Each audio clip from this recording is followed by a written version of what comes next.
good percentage, to be honest. All right, well, let's hop this thing up, man. No more tech talk. Let's just take it away come on, here. man. You guys don't know what it takes to put this on. And also the fact that we're never going to be able to monetize this episode because I don't think Dr. Dre's gonna let us do that. I'm gonna have my people hit him up. A little bit. Hey, we got technology nowadays. We can drown that out somehow, right? Yeah, I know. My cousin Jake will wash it. I say just get sued by Dr. Dre. It helped the whole show out. Frame that letter. That might not be a bad move. Yeah. They wouldn't bother writing us a letter, I don't think. Maybe just come in and take the track. Basically, just remove your YouTube page. Well, this is really loud, but I guess we're going to work through it. Yeah, we got headphones. We can hear. Yeah, so my first question is, how do you guys feel about the basketball game tonight that's going on right in the middle of a football game? It's always interesting how that goes down, but it's a way for the school to get. So, as always, episode 9 of this season of the Bronco Alumni Show is brought to you by Suds Tavern. In honor of that, we'd like to say thank you to Ross and Bernie for letting us come down here and do this again. Playing all our favorite songs right in the middle of the show. Absolutely. It's really nice. And, I mean... We just need people to start dancing in front of the camera. Yeah, exactly. Well, and that brings us to our first official Bronco Alumni Show question of, do you guys have any favorite memories from Suds Tavern that you'd like to share with the people? The people want to know. Only appropriate memories will come out of this place. Only blurry ones, yeah. I got a good one. My wife will appreciate this. This is where I met my wife. So, I mean, you always hear people saying you don't want to meet your wife at a bar, but Tim's living proof. Yeah, living proof that you can beat those odds by that. So we got to meet her here, and we've been together 10 years now, and it's been great. So congratulations. That goes right in with their marketing slogan. Remember they had a couple that they took their engagement pictures outside because they met here. So Suds making love connections. Hey, man. Every year we come down and have a drink before we go out to dinner. So Good things have always been happening at this place. Yes. I mean, that's so amazing. if you're single and lonely, come on down to Suds. You might might find the one. You never know. I'm not sure too many married couples have ever met at Suds. You might be the first, so I'm sure you're you might be the outliers in that population. That's good though. That's good. Yeah, I know. It makes for a good Suds story. You're an outstanding. Oh yeah. Dre, what about you? Anything you can remember from that you'd like to share? Go on record. I will. There's a lot. Yeah. But one that sticks out is one of the first times we did the Gridiron Social when there was probably 50 to 60 years of Bronco football alumni in one building, and somehow everybody made it from Bronco Stadium to Suds afterwards for an impromptu Bronco alumni after party. That was pretty fun. That was fun. That was good. That was a good turnout that year. Yeah. I mean, we had guys that played for Lyle Smith in the building, hanging out with dudes that just graduated the year before. So that was pretty cool. That was pretty fun to see that. You hear stories about these older guys, and sometimes you see them in the halls on the wall, but when you finally got to meet some of them and then they wanted to hang out and have a drink and the old stomping ground, it was pretty fun to see that. Well, and we're getting up there now. It's been 15, 16, 17 years since we've played now, so we're looking like how we're the old guys. Yeah, we're the old guys, and so we're feeling that age right now. That's what OG stands for now. I realize it's old guy. Old guy. Man, we're definitely the guy. I have since I coach at Capitol High, I have some of these players of mine that call me the old head. That's what they say. You're an old head. I'm like, well, I don't feel that old, but I guess I am. It's been a while. You've earned it. Yeah. That's what happens. Yeah. So yeah, speaking of Capitol High, the season ended yesterday. That's the rumor mill. We got knocked out of the playoffs by Eagle High.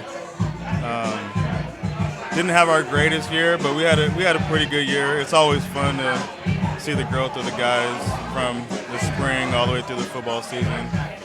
Ended a little shorter than we wanted it to, shorter than normal. We usually get to at least the semifinals most years, but got knocked out early this year, and it is what it is. That's sports, right? You got to settle it on the field. So just didn't get it done. Back to the drawing board for next season, I There guess. you go. A lot of returning players next season. We will. We'll have probably 8 to 9 that are going to be 3-year starters that all started as sophomores. They'll be starting again as a senior, and So the build-up. yeah, we have a good group. We had a good group this year, but I think next year we'll actually be oddly more athletic with the younger guys. If that normally doesn't make sense, but that's kind of how it's probably going to play out next season for us. So it'll be fun, you know. Who do you think is going to take the title? This season, man.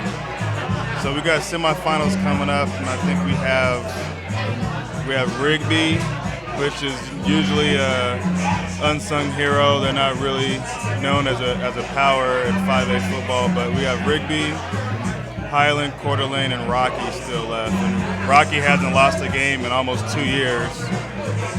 And Highland and Coeur d'Alene are always tough to beat, even if they've lost 5 games that year. For some reason in the playoffs, it's rough. So if I had to take my pick, I'm picking Rigby to lose to Rocky, and Rocky end up winning the state championship again. Undefeated 2 years in a row. They've won it 2 years. This will be the second year if they run the table again. Yeah. Let's move on from high school to college football. Let's kind of recap last week's game there, the late night San Jose. Your thoughts on the game last week, gentlemen? I mean, San Jose's a sleeper place to play. We played them there my junior year, and even though the score didn't dictate how the game went, it was an ugly game for us. At least for me, I played horrible. Is there some in the water there? Or? I don't know. I mean, it's I know San Jose State watches film on us from the summer. They watch it every week, no matter who they're playing. The Super Bowl. Yeah, so they prepare for Boise State every week, even though they're not playing them. And so I don't know if that plays a part in it, but it was good to see them run out the clock at the end of the game there and hold on, but it's always a anxiety-ridden game. Well, we had last week I looked up, the first Fiesta Bowl team was 23-20. The undefeated team barely got out of there alive. So. Yeah, I think one year we had to kick a field goal at the end of the year or at the end of the game to win too. When Coach Pete was here, I think. Yeah. It's a weird place to play. It is. They don't have a lot of energy that's in their stadium. So it's one of those games where the team has to make their own energy and get going all on their own. They can't feed off the fan base or on how the vibe of the stadium is, so to speak. It's a tough place to play sometimes. And actually this year they actually have a really good team. From years past. I mean, they even beat an SEC team this year, which you would never think would happen.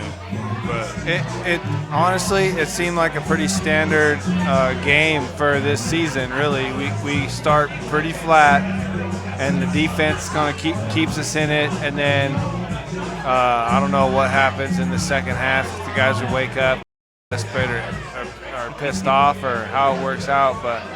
Maybe Coach Pittman's threatening people's lives on the sideline. That's the only way to get them motivated. Coach Pete would get after you. Yeah, they've been doing some great second half adjustments. Yeah, they have. But man, I'm tired. I hate being a second half team. You guys know how it is.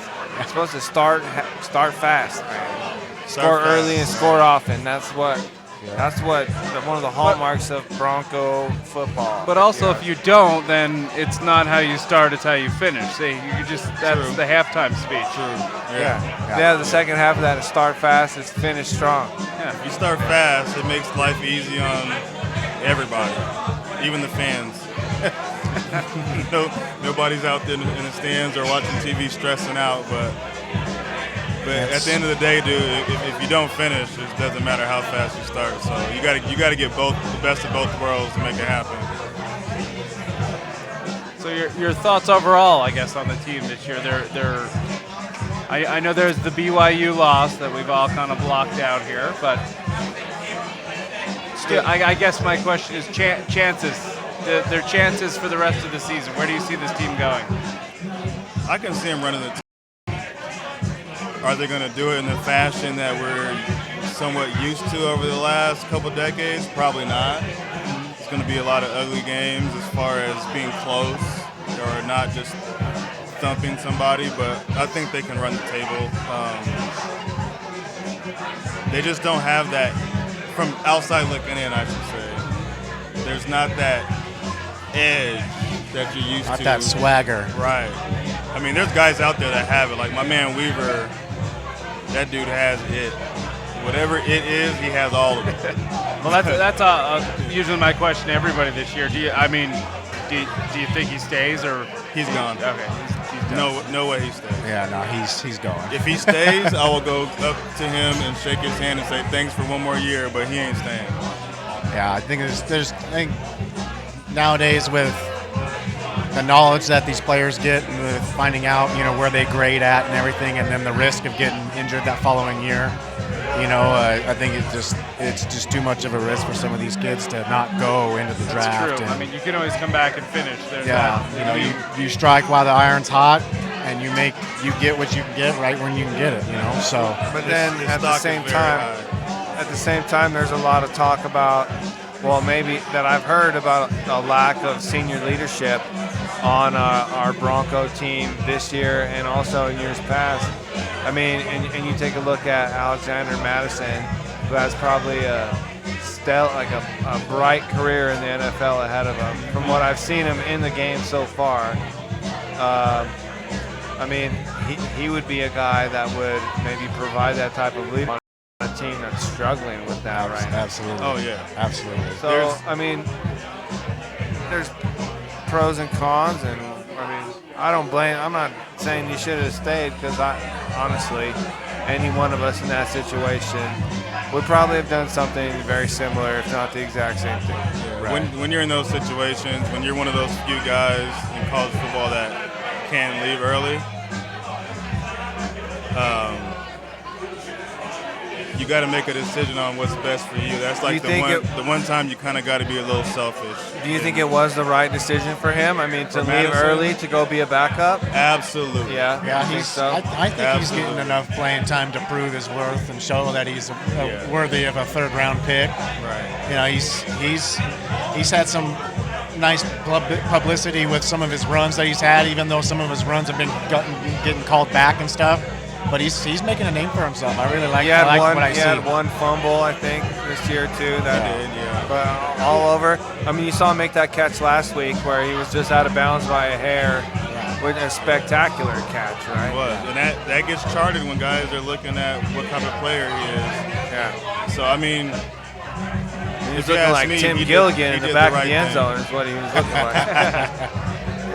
Well, don't you have to also know, I mean, if he stays this year, his senior year, he's probably, got 10, 100 times the carries he has. His body would be taking a beating. That was going to be my next point. He's almost, by leaving, added another 2 years to his career. Because, I mean, he was a workhorse. Yeah.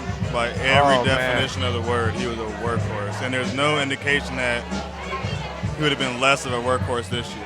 Mm-hmm. You know what I mean? Yeah, I mean, your body can only take so many hits. Yeah. There's only so many football plays you have. He had in a your couple body. of rough ones last season too in that Fresno game. Was it the championship in the game, right? Lit up a couple times. And I was told by a guy a long time ago, like, as a football player, you only have so many hits in you. And when you're a running back or you're a lineman, offense or defense, that total rises very fast. Yeah. So And that'll affect the way you play. Because can. everyone's out there. I remember in high school when I took a hit and I never played the same after that. yeah. I was like, I'm not going to do that again. Never. We're going to approach that differently. Oh, You get taught too that you don't show any weakness. You get hit, you got that adrenaline going, and you get going, and you get up, and you don't show that it hurts you or whatever. You kind of acknowledge the fact that it was a good hit, and you move on. But there was a couple times when I was up in Canada, and I took a couple hits by not college kids. These were grown men. And I was like, oh my God, what am I doing? So Dre, you're saying you only have a few hits in you. That's definitely the truth to that. Yeah, I took a hit last Thanksgiving in the two-hand touch game. Dude, that was vicious. Hey, those can be dirty. yes, Those can be dirty. Those You got turkey both bowls hands is on no me. joke. You don't have targeting penalties in those games. No ref out there. Yeah, you can't sleep on the turkey bowl. I know. A lot of anger in those games. That's your one shot. Trying to relive a lot of highlights from back in the old Yeah, days a lot there. of family therapy out there. There's a lot of things going on, man. That's right. Football's the least of them. Oh, that's funny. So, Dre, I've got you next to me. I want to address a controversy you recently started on Facebook. Oh, which one? The one where you were scolding people that were getting excited for Christmas. Oh, yeah. Yeah. It's Thanksgiving, man. Yeah, that brings up our topic here, Thanksgiving versus Christmas. Listen, Thanksgiving, 100%. I love all holidays equally. That's why I take them step by step. You get to Halloween and you enjoy every single bit of it. We have a Halloween party at Gilligan's house every year. We've been doing that for about 5-6 years now. Yeah. And I enjoy every bit of And it. there's no Thanksgiving talk during it. Not a single bit. And when we finish that, now we on to Thanksgiving, and there ain't a single light bulb, garland, anything going Sleigh. up. Nothing going up in the Banks household until after Thanksgiving. I enjoy So there it. is no holiday hierarchy, in your opinion? Like, No. Which ones get left out? Like, you got to be like at least Halloween, 4th of July. Oh, 4th of July is big time. But what about like Valentine's Day? No. My wife, I am one of the lucky few men on this earth that has a wife that does not care for Valentine's Day. So I kind of lucked out in that respect, but You're lucky. yeah. But I do my own stuff throughout the year on a random Tuesday. Yeah, you got to. Send her some edible arrangements. Make her feel special at the office place. You guys could do a show here. It Yeah, sounds that's a like great love idea. tips. How to could- meet and Now would be a good establish time relationship. to plug our edible arrangement sponsor if we had one. So Soon to come. Soon to come. So send us an email at sudsportsnetwork@gmail.com. My phone number is also on the website. But honestly, I just enjoy all the holidays. So everybody's so amped up for Christmas. What about Memorial Day and let's deal Labor with Day? it. So you're like a true coach, like one holiday at a One time. Let's holiday at a stay time, focused fellas. on this holiday in front of us. Let's focus. What about Memorial Day and Labor Day? Memorial Day and Labor Day are great holidays to have an extra day off to drink on the weekend. And we got Veterans Day coming up. Shout out to all the veterans out there and everybody supporting our country. Yeah, oh yeah, that's what it's for. Oh, especially my brother Josh. He's going to be rotating back from Afghanistan here in the next few weeks. Okay, Oh, Josh. yeah, We're excited to have him Josh. back. Yeah, for real. Yeah, we have a lot of holidays. I just enjoy them all, and I use them to spend extra time with friends and family, and I have fun with it. Facebook's a good thing. I'm going to get throw people you riled out up a there. little bit. I'm just going to say, this year, if your decorations aren't ready, it's a short year, man. December comes quick after Thanksgiving, so It does. you better be ready. Day after Thanksgiving, Black Friday, we throw it up. Oh, you're not chopping. No, we you're throw getting it ready. up. All right. We don't waste too much time. Go We just get after Cyber it. Monday. Cyber Monday, John. Yeah, no. We're on the next level here. I'm glad we got that cleared up. That was bothering me. But now everybody's poking fun at me and sending me these memes at Christmas and everything. It's fun though. It's fun. I enjoyed it. There's not a lot of people out there that will poke the bear. Dre likes to poke the bear. I do. I see that. That's fun though. Somebody's got to start the conversation. Get the blood pressure going a little bit, make you feel alive. Facebook Okay, is a place for fun. I got my next big question. I've been wondering. So out of all the wide receivers that you guys played with, who had the best jump shot? Man, that's a tough one. I remember you sending that question over, and I still couldn't figure it out when I was sitting there looking at reading the question. But I got a pretty sweet jump shot. I'm not gonna lie. Tim could play a little bit. I got the three and the deep three covered. My mid game's a little suspect. Yeah. But I'll shoot the J. But pure jump shot, like I can shoot it form, a little bit. execution. Out of all the wide receivers, Yes. Like all time? No. Like Okay. that you played with, Without a group, or that you played basketball with. I'll tell you this. We all could hoop. It's not Jeb. Jeb was on the basketball Jeb was team. not a jump shooter. Jeb was an athlete. Oh, okay. There's Yeah. So Jeb he was could get like, to the rim. He could jump out the building. Same with Swilly. Swilly could jump. oh yeah. He could bounce. Be Real had a little bit of game to him. But he always spent more time warming up than he did actually playing. Yeah. So yeah, he was stretching and getting those knees warmed up. I don't know. That's a tough question. If I had to I really can't call remember it- about Billy. No, Billy can't shoot. No, he can't shoot. Billy- Okay, all right. Billy's not a hooper. We He's know probably the Lou. only one. We know Lou ain't in the He ain't a conversation. hooper either. It's probably between me and Tim. We might have to do a shoot off later on this year to figure it out. Okay, Between and then the the two of us. follow-up to that one was same question, but who had the crossover? Ooh. Why don't you just say overall game? Best. Who's the